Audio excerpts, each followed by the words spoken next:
Olá, eu sou Wilton Silva, professor da disciplina Metodologia da Pesquisa Histórica, no Departamento de História da Unesp Campos de Assis.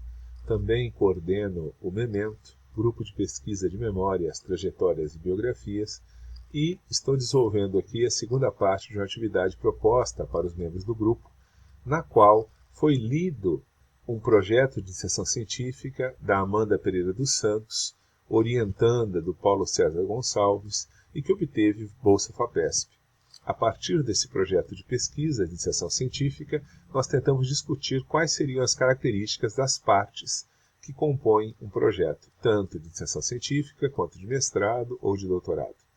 No tópico anterior, na parte anterior, nós fizemos a exposição sobre de que maneira deveria se apresentar o título, como deveria ser estruturada a introdução, quais seriam as justificativas utilizadas em referência ao trabalho a ser desenvolvido e como deveriam se apresentar os objetivos da pesquisa.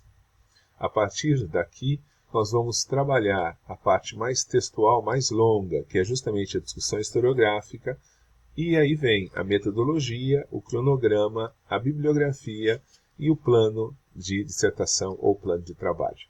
Eu espero que seja algo útil, peço desculpas pela ligeireza ou pela falta de aprofundamento, mas trata-se, na verdade, de uma abordagem panorâmica e com a finalidade acadêmica, no sentido de ser complementação daquilo que foi a leitura do projeto. De qualquer forma, seja bem-vindo e até mais.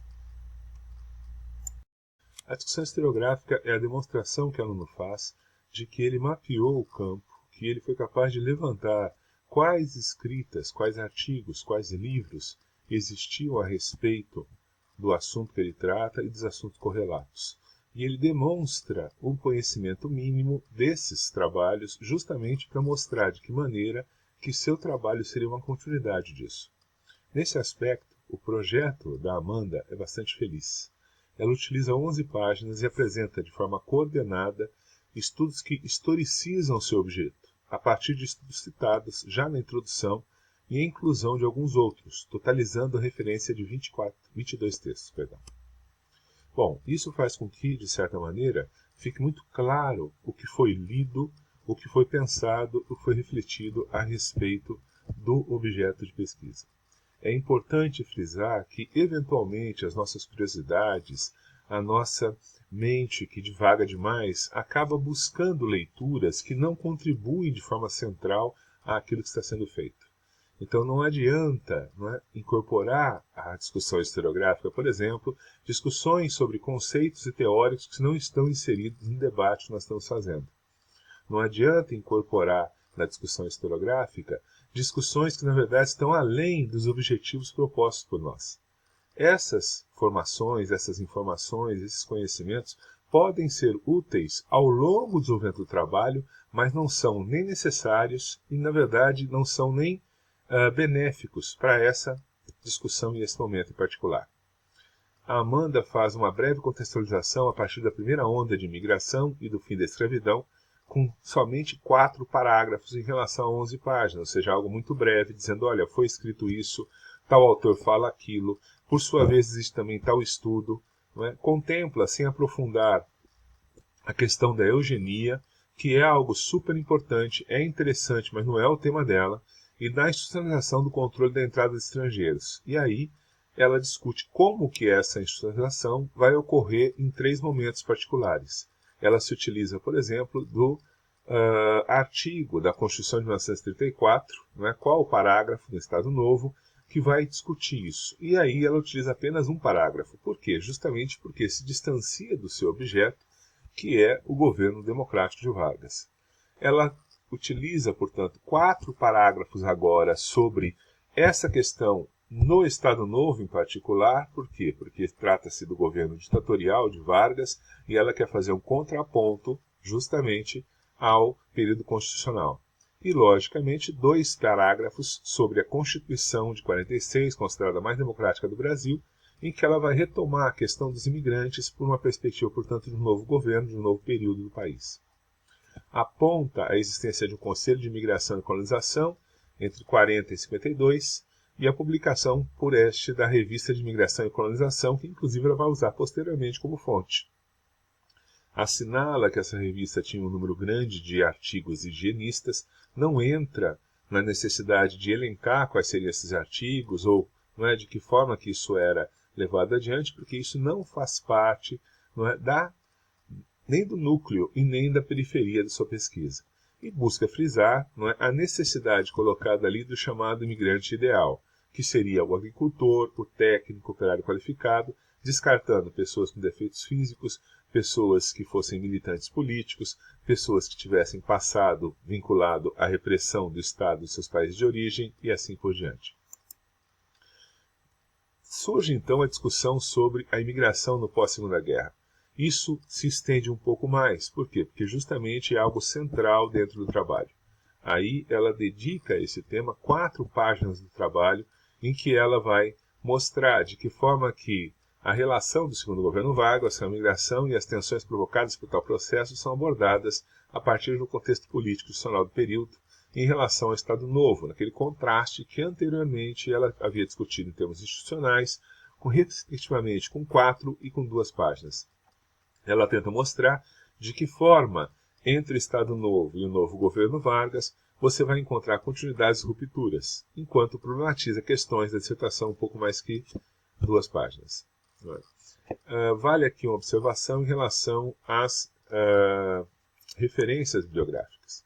A Amanda, particularmente, trabalha com aquele famoso esquema de referência, em que você faz, em cada nota de rodapé, a referência completa do texto citado. E aí você passa a usar na próxima nota de rodapé o idem e na outra o ibidem. É extremamente elegante, eu acho que até fica muito bonito, embora isso dá a impressão de um número excessivo de notas de rodapé. Você pega, às vezes, um texto que tem 100 páginas e ele tem, por exemplo, 250 notas de rodapé. Por outro lado, além dessa questão, talvez estética, existe uma questão operacional muito importante. Por quê? Porque utilizando esse sistema, eventualmente ocorre o seguinte: fulano vai citar um autor. Suponhamos que ele está citando, vamos supor, Chartier. E aí ele cita, nota número 1, Chartier, tal livro. Nota número 2, idem. Ou seja, Chartier é o mesmo livro, vírgula, página diferente da anterior. Nota número 3, ibidem, ou seja, igual Chartier, da nota número 1, porém outra página. E assim vai indo. De repente, dando uma segunda leitura no texto, ele descobre, por exemplo, que entre aquele texto onde havia a nota 1 e havia a nota 2, ele poderia incluir um texto, algo falando sobre Proust. Ele inclui e simplesmente faz a referência. Proust passa a ser a nota 2, ele faz toda a referência sobre o autor, sobrenome, nome da obra, local, editora, ano, página, tal. E aí ele segue adiante terminando o texto. E ele não percebe que a antiga nota 2, onde estava escrito idem, a antiga nota 3, onde estava escrito ibidem, acaba sendo referenciada como sendo de Proust e não mais de Chartier. Isso é um cuidado, porque constantemente você teria que ficar se vigiando. Eu sugiro, portanto, a adoção do sistema mais simples, que é aquele autor e data. Sobrenome do autor, data da publicação e página onde se encontra. É muito mais fácil, porque você não precisa ficar se vigiando em relação a isso. Eu, se fosse o orientador, teria sugerido a Amanda que fizesse essa alteração. O Paulo César Gonçalves, por outro lado, prefere o sistema que ela escolheu. Eu acho que é legítimo, inclusive é correto também, só que são escolhas pessoais. Finalmente, a revisão bibliográfica, a discussão historiográfica, além dos 10 textos que foram citados lá na introdução, em que ela pontuou quais seriam os livros que comporiam a bibliografia central sobre imigração.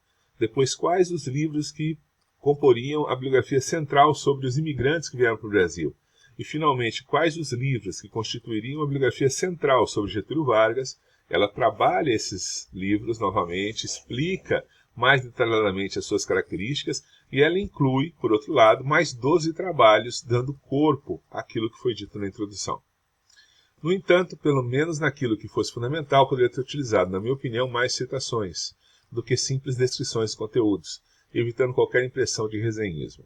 O resenhismo é um pecado, é um defeito em que o aluno muitas vezes, mais do que ler os textos, ele apenas copia resenhas ou lê resenhas. Quando você cita o texto, você está mostrando, na verdade, que você teve um esforço de análise, né, muito maior do que, por exemplo, ler de forma panorâmica o que o texto é. No caso desse projeto, nós temos que lembrar que o limite máximo são 20 páginas. Então, na verdade, se você ficar citando em excesso, você tem que diminuir o número de obras a serem abordadas ou você estoura a quantidade de páginas. Por isso que se justifica a pouca utilização de citações. Mas um texto seria mais elegante se ele tivesse mais citações e se ele não tivesse a questão do limite de páginas. Finalmente, ela entra naquilo que eu considero um dos grandes méritos desse trabalho, e que diz respeito justamente à capacidade de perceber claramente o que é a metodologia de análise. Por quê? Porque alguns alunos, eventualmente, fazem nesse tópico do projeto uma espécie de revisão teórica. Em vez da pessoa descrever o que seria metodologia, ela descreve quais são as suas bases teóricas para pesquisar. E aí ela coloca, conforme fulano, tal conceito significa isso, foi utilizado em tal e tal período. Mais do que uma revisão sobre a bibliografia que pesquisou sobre aquele assunto, nesse momento alguns alunos fazem uma espécie de discussão sobre a teoria que embasaria a pesquisa sobre tal assunto. A metodologia não é isso. A metodologia é uma descrição extremamente minuciosa, a mais minuciosa possível, sobre quais são as operações, quais são os procedimentos, quais são as técnicas que vão ser utilizados para o trato das fontes e para o desenvolvimento das atividades da pesquisa. Ela pressupõe que o pesquisador saiba exatamente o que ele vai fazer e com o que ele vai fazer. Então pressupõe que ele realmente reconheça as fontes não de ouvir dizer, mas que ele teve contato com elas, sabe das suas características e sabe das suas exigências em relação ao seu tratamento. Tanto que, se na discussão historiográfica a Amanda usou 11 páginas, na discussão sobre metodologia de análise ela usa 5, ou seja, é a segunda parte mais importante dentro do projeto. E mostra um amadurecimento em relação a isso. Ela apresenta 5 páginas de forma clara e sequencial, aonde estão a localização dessas fontes, como elas serão manuseadas e quais são os procedimentos de análise que ela adotará para trabalhar com o leque de fontes que ela escolheu.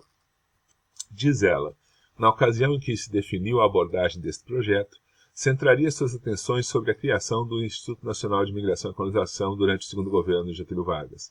E logo surgiu a maior dificuldade para a elaboração e desenvolvimento da pesquisa, a consulta aos arquivos do INIC. Em um primeiro momento, a fim de se ter acesso à documentação, buscamos informações por meio de portais online do governo federal, porém não obtivemos respostas sobre a documentação do INIC. A Lei 2163, de 5 de janeiro de 54, sancionada por Getúlio Vargas, criou um instituto e definiu que este ficaria sob a jurisdição do Ministério da Agricultura e contaria com 2 membros desse ministério em seu conselho consultivo. Dessa forma, em um segundo momento, entramos em contato com a Biblioteca Nacional de Agricultura e com o Sistema Nacional de Informação Agrícola e Documentação Agrícola, porém, apesar da influência exercida pelo Ministério da Agricultura sobre o INIC e do dever que cabe a esses órgãos de receber por depósito legal a documentação agrícola produzida no país, ambos não souberam informar sobre os documentos do Instituto. Ou seja, muitas vezes as fontes estão perdidas ou não estão no local que se esperava. Além, da situação desagradável de você imaginar que as fontes têm certa característica e quando você efetivamente entra em contato com elas, percebe que essas características ou são diferentes do que você imaginava ou estão, por exemplo, de forma bem aquém em termos de quantidade ou profundidade que você imaginava ser oferecido. Bom, finalmente conseguimos ter acesso ao dossiê a respeito da criação do INIC por meio do Centro de Documentação e Informação da Câmara dos Deputados, o qual enviou a documentação digitalizada por e-mail e atualmente se encontra disponível no site da Câmara. Estão reunidos nesse dossiê por volta de 30 documentos, correspondentes aos anos 52 e 53, que apresentam pareceres de comissões, emenda, subemendas, comunicações internas entre a Câmara dos Deputados e o Congresso Nacional e uma mensagem de Getúlio Vargas dirigida aos membros do Senado sobre o projeto de lei que cria o INIC e a carteira de colonização do Banco do Brasil. Em nota de rodapé, ela identifica que a documentação citada encontra-se online e amplia, inclusive, o escopo dessa documentação. Analisaremos, juntamente com o dossiê, 10 livros dos anais do Senado e 539 diários da Câmara dos Deputados, os quais estão disponíveis, respectivamente, no site do Senado e da Câmara. Na obra de Pérez, é possível constatar que há diversos ofícios e correspondências do Instituto Nacional de Migração e Colonização sob a guarda do Arquivo Histórico de Itamaraty, no Rio de Janeiro. Pretendemos analisar essas fontes a fim de compreendermos o desenvolvimento na prática da política migratória estabelecida pelo INIC em seu primeiro ano de atividade. E ainda, por fim, investigaremos o único volume da Revista de Migração e Colonização, publicada pelo INIC em 55, que aborda temas relacionados à migração interna e externa, à colonização do território brasileiro, aos serviços de hospedagem de nacionais e estrangeiro e às cooperativas agrícolas, por meio da análise dos artigos que compõem esse volume da revista. Buscaremos verificar quais eram os propósitos e as principais preocupações da administração do INIC em seu primeiro ano de atividade. No texto, ainda demonstra ter clareza de que maneira esses documentos são fontes. Isso é um grande mérito por parte do trabalho. Não é incomum que, de repente, o jovem pesquisador, o aluno, crie uma espécie de naturalização sobre aquilo que ele está lendo, quer se trate da bibliografia, quer se trate das fontes. Em que aspecto isso? De certa maneira, por exemplo, você pede a um aluno que ele leia um texto de 20, 30 páginas, que ele te entregue um fichamento, ou seja, que ele faça aquilo que a gente chama de análise e de síntese, que ele corte o que é importante e interrelacione aquilo que tem confluência. Então, por exemplo, eu leio um texto e eu não passo só os olhos ou apenas a mensagem que ali está. Eu tento identificar, por exemplo, quais são os autores que foram citados, quais são as ideias-chave que estão ali, que referências externas ao texto se apresentam, com quem que diálogos não explicitados estão aparecendo, e a mesma coisa em relação às fontes, que informações ali me são úteis, que particularidades, que curiosidades, que minúcias me oferecem. E esse olhar é um olhar mais demorado, é um olhar mais orientado. Existe um livro muito bonito de um escritor argentino chamado Alberto Mangel, que se chama A História da Leitura. E ele coloca uma diferença entre o ver e o ler. O ver é resultado da ação do olho em movimento, que capta, portanto, não é, a luz e as diferenças de cores para que possa, de alguma forma, enxergar. O ler é o decifrar a mensagem. Então, de certa maneira, o ler, como se lê um romance, é quase ver. O ler, em termos acadêmicos, é justamente esse processo de decifração. No caso desse projeto, isso começa pela citação de dois autores que eu acho muito interessantes. O primeiro é um capítulo feito pelo Carlos Bacelar em um livro chamado O Historiador e Suas Fontes, da Carla Bassanese Pinsky e da Tânia Regina de Luca. Eu, particularmente, gosto muito desse livro como uma espécie de manual fundamental ao jovem pesquisador, porque em cada um dos capítulos um especialista mostra de que maneira deve o pesquisador se preocupar em trabalhar com um certo tipo de fonte específica. Então, por exemplo, você tem interesse em trabalhar sobre processos crimes, tem um capítulo sobre processos crimes. Você tem interesse em trabalhar como fotos, tem um capítulo sobre a fotografia como fonte histórica. Você se interessa em trabalhar sobre os arquivos pessoais, existe um capítulo sobre arquivos pessoais. Dessa forma, portanto, tem-se a oportunidade de ver por um especialista a exposição das particularidades, dos desafios e dos cuidados que você deveria ter com a sua fonte específica. Nesse aspecto, o Carlos Bacelar faz uma colocação sobre como trabalhar com arquivos institucionais e, particularmente, no caso aqui, com arquivos legislativos. E diz ele, Carlos Bacelar afirma que o mais interessante dos arquivos do Poder Legislativo é a consulta às atas das sessões, nas quais é possível observar discussões dos mais variados projetos legislativos, com os vereadores, deputados e senadores defendendo seus pontos de vista. Sendo assim, a partir da análise dos anais do Senado e dos diários da Câmara dos Deputados, podemos acompanhar os trabalhos das sessões legislativas, as votações, os debates, as mensagens do Presidente da República, os pareceres, os discursos dos parlamentares, os projetos de leis e outros tipos de documentos envolvidos na dinâmica do processo legislativo. E ela cita ainda, de uma forma mais teórica, né, unindo teoria e metodologia, um outro pesquisador, Julio Arostegui, que tem um livro chamado Pesquisa Histórica, Teoria e Método. Nesse livro, diz ela, de acordo com Arostegui, uma das questões prévias para todo o estudo profundo das fontes históricas é de estabelecer uma taxonomia ou classificação adequada e suficiente para os diferentes tipos de fontes possíveis. A essa taxonomia podem ser aplicados critérios variados, desde que eles sejam úteis para a avaliação das fontes históricas. Dessa forma, após uma análise prévia das fontes selecionadas que compõem esse trabalho, as quais já se encontram acessíveis, podemos classificá-las como fontes diretas e indiretas, testemunhais e não testemunhais, pois os anais do Congresso e os diários da Câmara foram gerados de forma voluntária para serem concebidos como testemunho histórico, enquanto que o dossiê foi produzido no curso da atividade legislativa e executiva, portanto, culturais e narrativas, pois são fontes escritas que transmitem uma mensagem em linguagem informatizada. Dessa maneira, criando uma espécie de taxonomia, você estabelece um conjunto de referências para analisar cada um dos relatos das fontes que você tem acesso. E dessa maneira, converge aquilo que são similitudes, afasta, separa aquilo que seriam, portanto, divergências. Depois de solucionadas as questões de obtenção e classificação das fontes, uma leitura inicial foi realizada com o intuito de perceber quais eram as principais ideias dos senadores, dos deputados e do presidente da República sobre o fenômeno da imigração e o papel que o imigrante deveria desempenhar no Brasil no início da década de 50.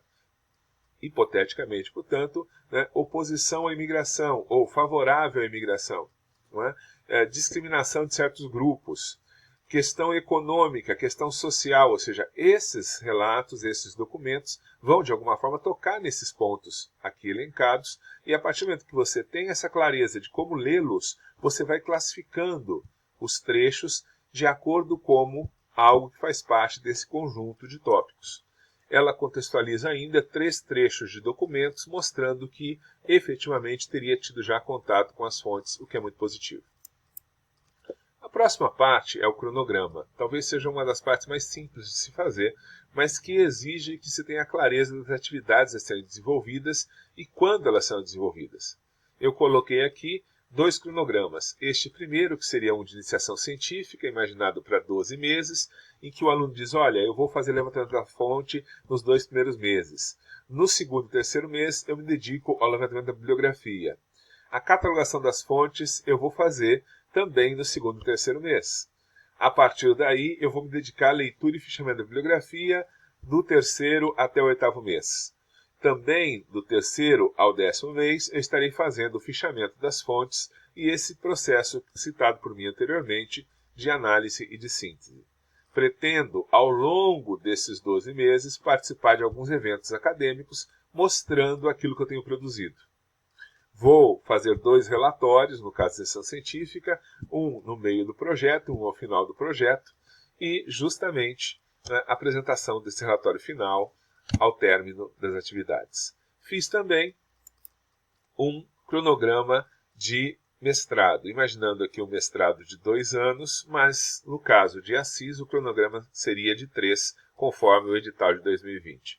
Possivelmente 2021 vai se alterar e vai voltar novamente para a ideia de 2 anos. Bom, na bibliografia ocorre um mérito e um pequeno problema. Qual que é o mérito? São elencados 64 livros.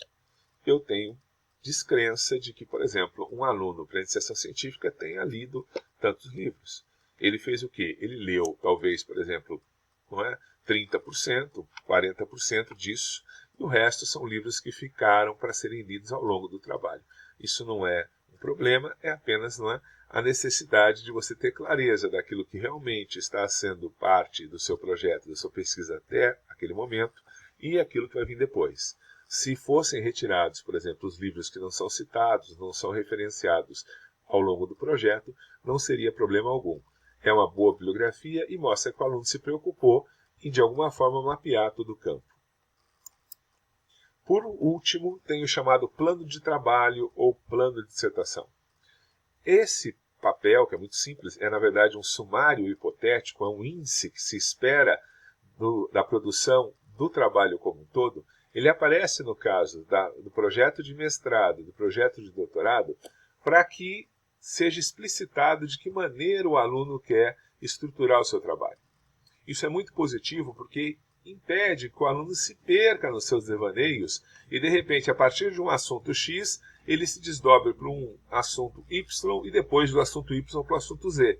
Como ele estabeleceu a obrigação de dar conta desses tópicos ou desses conteúdos, ele acaba se motivando a se manter restrito a isso. É lógico que isso é um sumário hipotético. Em conversas com o orientador, ele poderia alterar, portanto, como seria o capítulo 1, como seria o capítulo 2, como seria o capítulo 3, reorganizando a forma como vai se tornar o seu trabalho ao longo do tempo, inclusive pela própria experiência. Geralmente as coisas não saem como nós planejamos. Bom, até aqui o objetivo, portanto, foi dar uma visão panorâmica do que seria um bom projeto de pesquisa, para que isso, de alguma maneira, possa inspirar o aluno, orientar o aluno a quais preocupações ele deve desenvolver em relação ao seu próprio projeto. Vamos fazer, então, uma reflexão sobre os tópicos aqui tratados, na esperança que tenha sido algo útil para vocês. Ok? Bem, então quais seriam os tópicos, quais seriam as informações mais importantes para cada uma dessas partes que compõem o projeto de pesquisa. Começaríamos pelo título. Como foi dito anteriormente, é importante você ter no título a definição clara do que você está estudando e de que período se refere a sua preocupação, a sua abordagem. Então, você pode utilizar um título que seja um nome fantasia, algo mais chamativo, algo mais poético, 2 pontos e um subtítulo de natureza explicativa. Estou estudando tal coisa, num período que vai de tal a tal. Bom, na introdução, por sua vez, que é a parte a seguir, é importante você apresentar de forma condensada aquilo que o leitor vai encontrar ao sabor do projeto, as páginas seguintes. Para isso, é fundamental que, primeiro, você, em termos de 8, 6, 10 parágrafos, use 1 ou 2 parágrafos para definir cada um desses assuntos. Qual é a sua questão e o seu problema que você vai abordar? Qual é a bibliografia central e a bibliografia periférica em relação a essa questão e a esse problema? Então, se eu vou trabalhar com o tema, por exemplo, da imigração no período Vargas, são temas periféricos, o próprio processo de imigração, a figura do imigrante e aquilo que se escreveu a respeito do governo Vargas. De certa maneira, é importante você explicar por que essa pesquisa precisa ser feita, porque ela merece ser feita, que é aquilo que estaria no campo da justificativa e aparece na introdução porque faz parte do projeto. E, finalmente, quais são as suas fontes que permitem a você discutir tal objeto? Então não adianta eu ter uma bela questão, um belo problema, mas eu não tenho acesso às fontes, eu não tenho conhecimentos para lidar com essas fontes. Eu quero estudar os manuscritos do Mar Morto, mas eu não leio em grego, aramaico, etc. Eu quero, por exemplo, de repente estudar a influência de Ovídio na literatura inglesa do século XIX, mas eu não leio latim, não leio inglês. Então, eu não tenho acesso às obras de Ovídio, ou a literatura inglesa do século XIX é algo muito amplo, eu teria que delimitar, às vezes, num autor específico. Então, são essas questões que acabam sendo colocadas de forma mais clara quando você identifica qual é a sua questão, o seu problema, que bibliografia existe a respeito disso, por que a sua abordagem acrescenta alguma coisa e quais as fontes que você vai utilizar. Basicamente é isso que uma introdução bem feita deveria apresentar.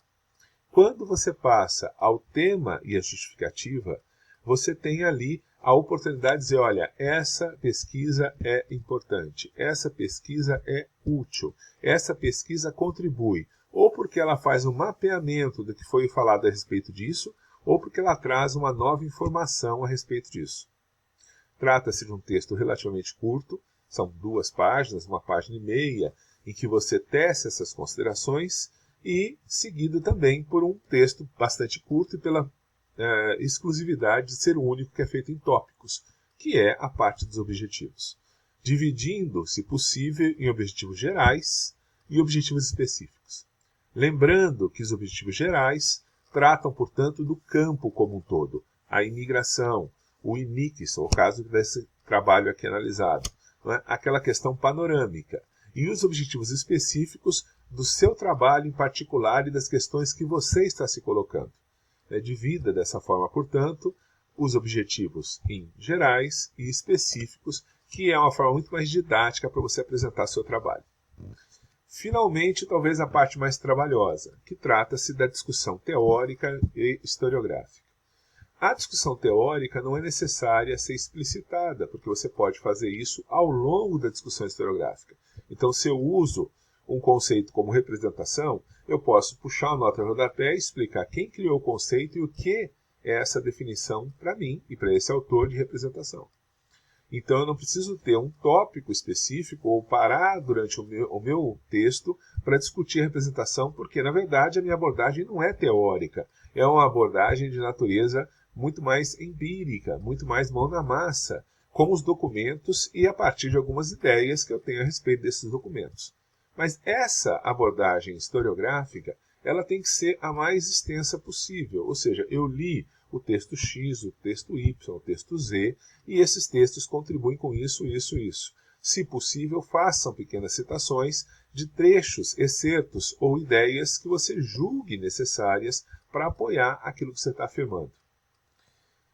Finalmente, você tem a metodologia como um momento privilegiado em que cabe a você o desafio de dizer exatamente o que você vai fazer, quais serão os procedimentos e quais serão as práticas necessárias para lidar com essa documentação e ser capaz de gerar, portanto, um texto final que seria a sua dissertação, a sua tese. O cronograma é uma tabela simples onde se prevê, ao longo do tempo, as partes e atividades que seriam desenvolvidas. De certa forma, o cronograma explicita de maneira bastante pontual aquilo que seriam as fases do trabalho. A bibliografia apresenta o que se publicou e o que você leu a respeito desse tema, tendo cuidado de não ser muito extensa, porque fica claro que você não leu tudo aquilo, e não ser curta demais, porque vai mostrar que você não tem aprofundamento. Lembre-se sempre que a bibliografia é mais ou menos como os amigos que nos acompanham. Uma boa bibliografia indica um bom pesquisador. Uma bibliografia muito frágil indica um pesquisador com fragilidades. Selecione a bibliografia pela forma como ela tem sido referenciada e pelos lugares onde ela foi publicada. Isso são dois preceitos bastante importantes para você perceber a legitimidade daquilo que você se propõe. Bom, o plano de uma dissertação, de uma tese, de uma iniciação científica, como o próprio nome diz, é um plano. Eu, na minha infância querida, que os anos trazem mais, sonhava em ser o Batman. Cresci um pouco, percebi que não ia dar para ser o Batman. Talvez ser bombeiro seria já ótimo. O tempo passou, na adolescência eu achei que eu tinha talvez um pouco de talento para ser jornalista e achava que ser jornalista era uma profissão onde a incidência de morte por tédio era muito pequena. O mundo girou, as coisas aconteceram e eu acabei indo fazer História e depois Ciências Sociais. Nesse período da faculdade eu queria talvez ser ou um bom intelectual ou talvez, nos meus sonhos mais loucos, ser o Chico Buarque. Na idade madura, adulta, percebi que não seria nem um bom intelectual e nem o Chico Buarque, me contentei em tentar ser eu mesmo. Tem dias que eu consigo, tem dias que eu não consigo. De qualquer modo, então, um projeto é uma possibilidade, é um desejo. Ele sempre vai ser uma obra em aberto, no sentido de que, de repente, não foi possível fazer tudo aquilo. De repente, foi possível ir além do que se projetava. De repente, nesse momento, nós fomos até um ponto que antecede a proposta inicial, mas que não impede o desenvolvimento disso a posteriori. Veja, portanto, isso como uma experiência de aprendizagem, como uma vivência acadêmica, e é isso que é fundamental, ainda mais na iniciação científica, tá certo? Boa sorte e bom trabalho. Espero ter ajudado de alguma forma. Até mais.